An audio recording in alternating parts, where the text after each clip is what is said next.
खेळायला ना रे. खेळायला जाऊया. मी इकडे आतोय. चला आता आपण मैदानावर चेंडू खेळायला जाऊया ना. जाऊया, पण काल आम्ही घनाकृती शिकलो. इष्टिका चिती, शंकू, सूची, चिती. चेंडू पण घनाकृतीच आहे का? हो, चेंडू पण घनाकृतीच आहे. चला मी तुम्हाला सांगते चेंडू कसा घनाकृती. कालचं शिकवलेलं तुम्हाला चांगलंच समजलंय, म्हणजे तुम्ही अजूनही त्याचाच विचार करताय, हे चांगलंच आहे. आता हा चेंडू, आता हा चेंडू हा घनाकृतीच आहे. याला काय म्हणतात? गोल. बघू. बर, याची पृष्ठे सांगता येतील का? याचा पृष्ठ त्रिकोणी नाहीये, चौकोनी पण नाहीये. याला टोक नाहीये, कुठल्या कडा पण नाहीयेत, म्हणजे याला शिरोबिंदू पण नाहीये. हा फक्त एक वक्राकार पृष्ठ दिसतोय. बरं, आता गोल आकाराच्या कुठल्या वस्तू तुम्ही बघितल्यात सांगता येतील? लाडू, पृथ्वीचा गोल. आणि हां, आम्ही धातूच्या प्रसरणाचा अभ्यास करत असताना ताईंनी धातूचा गोल घेतला होता. आणि ऑलिम्पिक स्पर्धांमध्ये गोळाफेकीची स्पर्धा असते, त्याच्यात पण धातूचा गोळा पाहिला आहे. वा, स्मरण आणि निरीक्षण दोन्ही मस्त आहे तुमचं. ताई, तो कागद कचरा कुंडीत टाकू का? हो, टाक ना.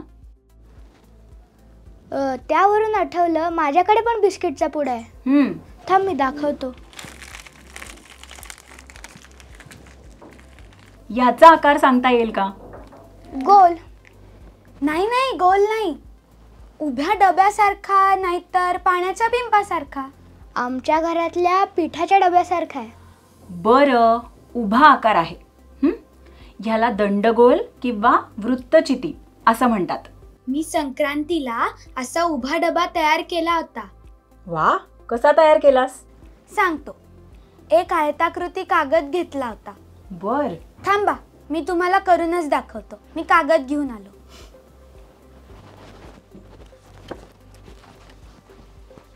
हे बघा, हा आयताकृती कागद तुम्हाला दिसतोय ना? हे बघा, या कागदाच्या दोन्ही बाजू मी एकमेकांवर जुळवल्या.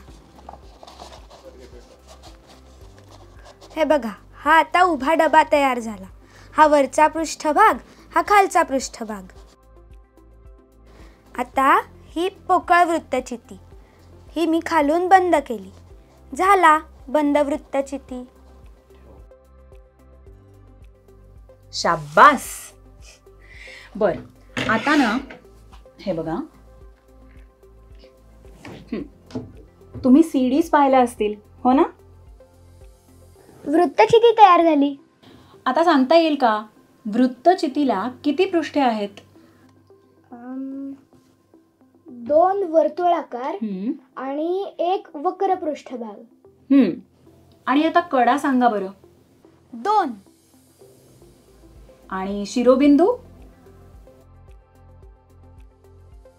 शिरोबिंदू नाही. चला, आता तुम्हाला बऱ्याचशा त्रिमिती आकारांची ओळख झाली आहे, हो की नाही? आणि आपण खेळायला आलो होतो ना, ते विसरलोच आपण, हो की नाही? चला, जायचं का चेंडू खेळायला? हो. आपण काय शिकलो? एक, वृत्तचिती, गोल या त्रिमितीय आकारांची पृष्ठे, कडा यांची माहिती आणि ओळख करून घेतली.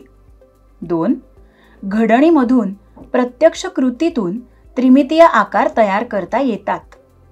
स्वाध्याय 1, पोळ्यांची चळत ठेवली असता कोणता त्रिमितीय आकार तयार होतो?